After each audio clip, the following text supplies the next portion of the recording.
Love is in the air.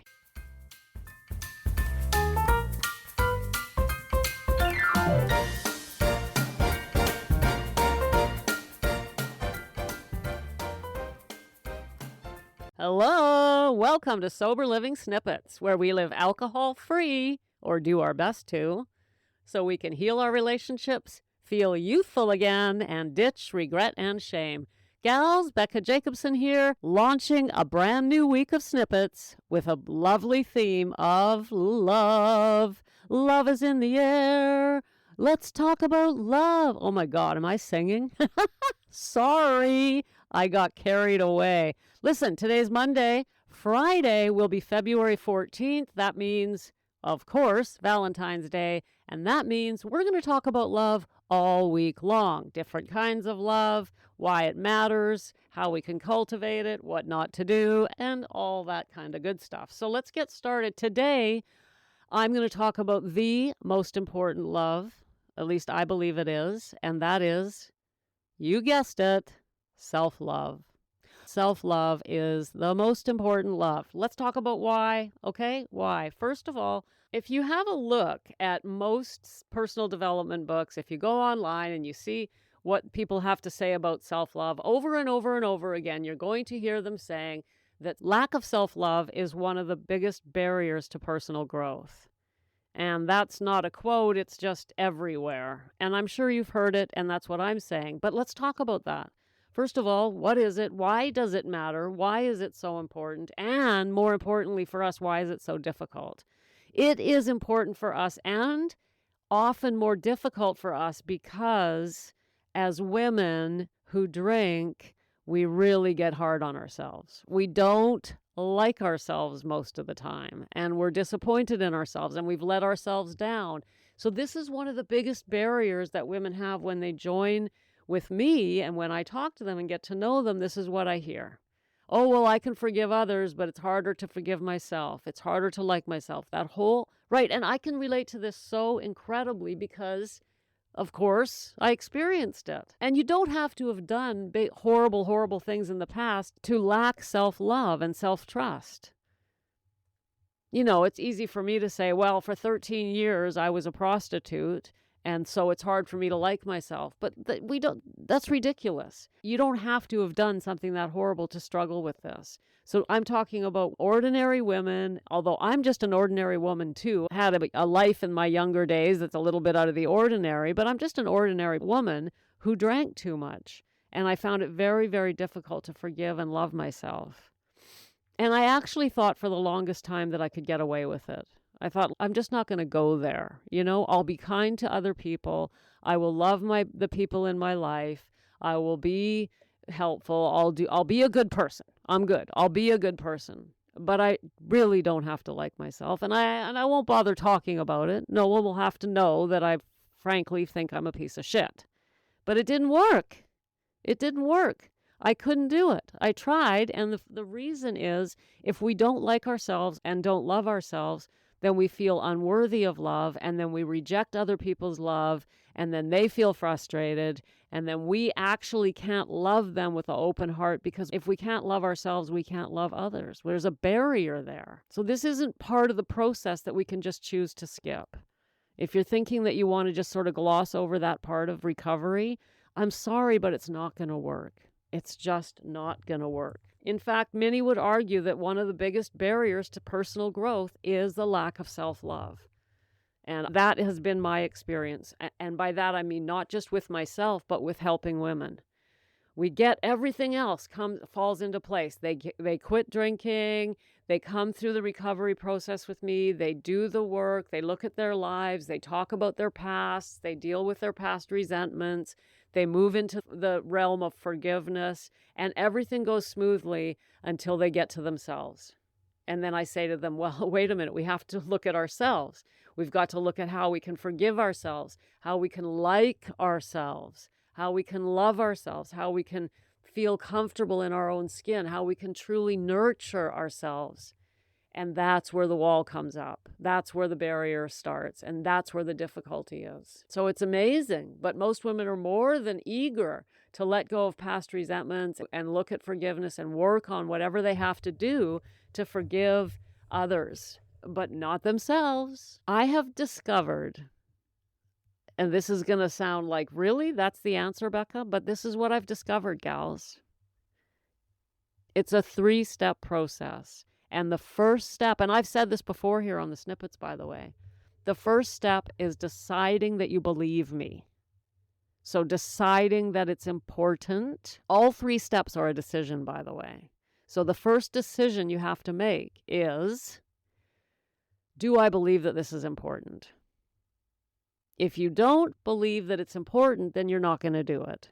So if I can't convince you by giving you a 12-minute snippet, then continue to look into it, read up on it, find out why I'm telling you it's so important until you're convinced that it matters. Because without the first step, the second and third steps, you won't even go there. So the first step is a decision that this matters. I'm going to have to look at this. I have to decide that it's important. Once you've done that, the second step is deciding to do whatever it takes to forgive and love yourself. So first you decide that it's important, then you decide, okay,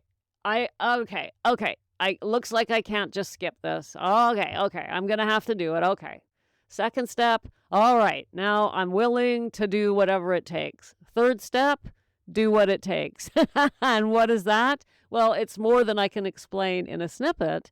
But briefly, I have women write down the things about themselves that they dislike, and then they go through a meditation and visualization and journaling process combined with deep breathing and sharing with others. At the end of the process, they've taken a big, big step towards starting to love and like themselves. And often that's not enough. It has to be repeated over a period of time.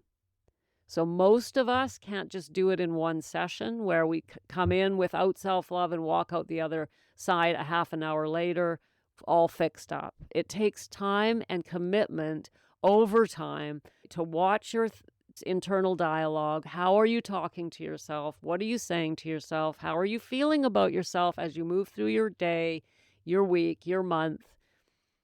Because we have to catch all of the negative self-talk, which is not easy and takes time.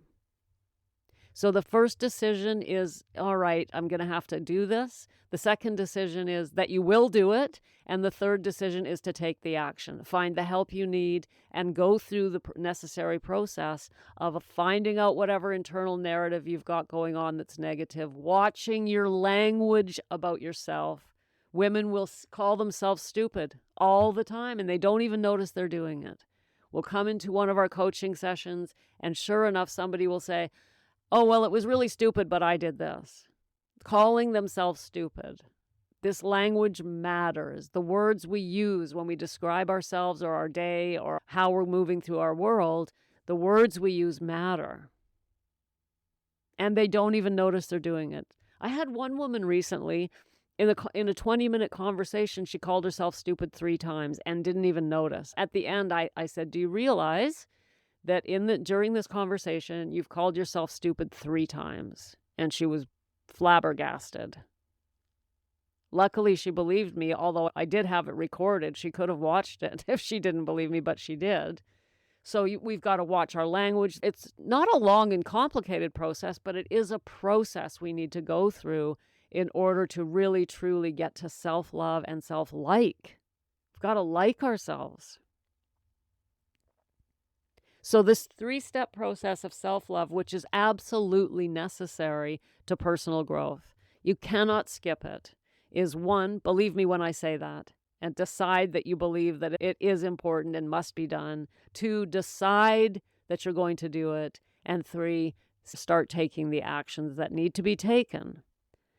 And the truth is that this should be done before you try and heal other relationships, before you go into the healing of past resentments or forgiving others. Because really, if you're forgiving others but haven't forgiven yourself yet, you're not really forgiving them because you're still carrying around personal resentments.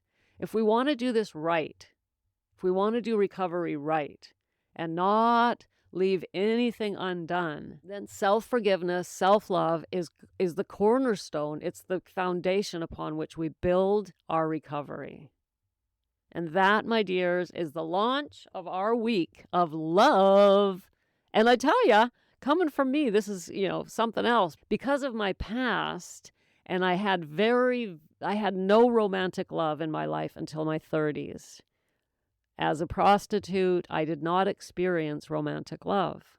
I experienced sex without love. And that made me very, very hard-hearted. It made me very cynical. And it took me a long time to even be able to stand the word love. I would roll my eyes. There I am, rolling the old eyeballs again. And I couldn't stand romantic movies. I didn't want to hear about love. It was stupid, in my opinion, and not real. And I mean, when I was a prostitute all those years, most of the men that I was with were married. And, it made me pretty cynical. I'm like, you're married, dude. I'm just here making a living, but you're married. Who's the one here in the room that's really screwing things up? Meanwhile, I'm the one being looked down on. So it really got me very, very cynical about love. So it took me years to even want to think about love. I didn't believe that it was true. I thought everybody was unfaithful. Nobody really loved each other. Thank God. Thank God. I got over that, moved past that, and learned that it's not true. There is such a thing as real love. And real love isn't perfect anyway. Those men who were with me, I know they loved their wives. I know they did. Who am I to judge? Right? So, gals, it's going to be a hot and heavy week talking about all aspects of love. And it begins right here, right now, with you thinking about how you think about yourself, how you talk to yourself, the words you say about yourself. Do you like yourself? Are you willing? Are you willing to even believe me when I say that it's very important? And if you are, that's the first decision. Are you willing to make the second decision to do something about it? And if you are, the third step is to come into recovery and go through a process of cleansing, self-love cleansing. I want that for you because it changes everything. Tomorrow, we're going to continue our conversation of love, but it won't be about self-love. Tomorrow, we're going to talk about a different aspect of love. And you know what? I don't even know what it is yet because, as you know, the snippets come to me in my sleep. And that'll be tonight when I put my head on the pillow. Quickly, check in. Are you getting your Sober Living letters? I'm sending letters to you via email. Love letters, in fact. Are you getting them? If not, go to the show notes and sign up for the Sober Living love letters. And while you're there, if you're ready for recovery, you'll also find an opportunity to sign up to come and have a chat with me so I can help you get unstuck quickly and efficiently. Otherwise, gals, I will see you tomorrow. Thanks for popping in. Be sure to come back tomorrow so we can keep your head on straight. Sending you buckets of love.